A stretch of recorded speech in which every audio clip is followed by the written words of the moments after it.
ಸಿದ್ದರಾಮಯ್ಯ ಅನಾರೋಗ್ಯದ ಬಗ್ಗೆ BJP MLC ವ್ಯಂಗ್ಯ ಆಡಿದ್ದಾರೆ.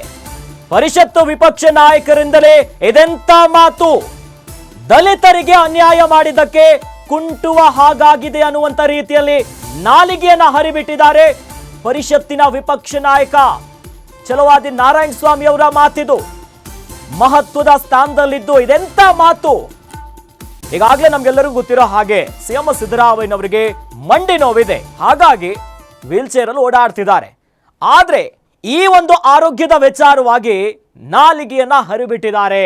ಅಂದ್ರೆ ಈಗಾಗಲೇ ಏನು ಕಾಂಗ್ರೆಸ್ ಮೇಲೆ ಆರೋಪ ಕೇಳಿ ಬರ್ತಾ ಇದೆ, SC ST ದಲಿತರಿಗೆ ಅವರ ಅಭಿವೃದ್ಧಿಗಾಗಿಟ್ಟಿರುವಂತಹ ಹಣವನ್ನ ಬೇರೆ ಬೇರೆ ಯೋಜನೆಗಳಿಗೆ ನೀವು ಬಳಸ್ತಿದ್ದೀರಾ ಅನ್ನುವಂಥ ಆರೋಪ ಕಾಂಗ್ರೆಸ್ ಮೇಲಿದೆ.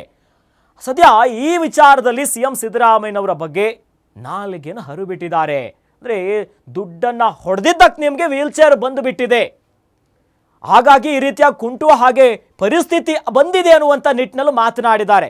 ಆದರೆ ಇತ್ತ ಛಲವಾದಿ ನಾರಾಯಣ ಸ್ವಾಮಿ ಹಿರಿಯ ನಾಯಕರು, ಪರಿಷತ್ತಿನ ಅಂದರೆ ಹಿರಿಯರ ಮನೆ ಇರೋದು ಪರಿಷತ್ತಿನ ವಿಪಕ್ಷ ನಾಯಕನಾಗಿ ಮಾನ್ಯ ಮುಖ್ಯಮಂತ್ರಿಗಳ ಬಗ್ಗೆ ಬೇರೆ ರಾಜಕೀಯ ವಿಚಾರದ ಆದರೆ ಟೀಕೆ ಮಾಡೋದು, ತಿರುಗೇಟು ಕೊಡೋದು ಸಾಮಾನ್ಯ. ಆದರೆ ಆರೋಗ್ಯ ವಿಚಾರವಾಗಿ ಅನಾರೋಗ್ಯದ ಬಗ್ಗೆ ಬಿಜೆಪಿ MLCಯ ಈ ವ್ಯಂಗ್ಯ ಇದೆಯಲ್ಲ, ನಿಜಕ್ಕೂ ಕೂಡ ಇದು ಸರಿಯಾದಂಥ ಮಾತಲ್ಲ. ಯಾಕಂದರೆ ಪರಿಷತ್ತಿನ ವಿಪಕ್ಷ ನಾಯಕರಿಂದಲೇ ಈ ಮಾತು ಎಂಥ ಸರಿ, ರಾಜಕೀಯವಾದಂಥ ಮಾತುಗಳಾದ್ರೂ. ಯಾಕಂದರೆ ಸಿಎಂ ಸಿದ್ದರಾಮಯ್ಯನವರಿಗೆ ಹಲವು ದಿನಗಳಿಂದ ಮಂಡಿ ನೋವು ಕಾಣಿಸ್ಕೊಂಡಿದೆ. ಮಂಡಿ ನೋವು ಇದ್ರೂ ಕೂಡ ಬಜೆಟ್ ವಿಚಾರವಾಗಿ ಹಿಂದೆ ಸಭೆಗಳು ಮಾಡಿದ್ರು.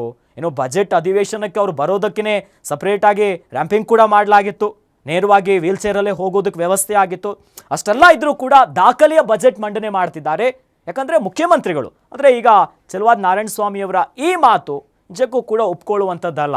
ಉನ್ನತ ಸ್ಥಾನದಲ್ಲಿದ್ದು ಹಿರಿಯರಾಗಿ ಈ ಮಾತು ಈಗ ಸರಿ ಅಲ್ವೇ ಅಲ್ಲ.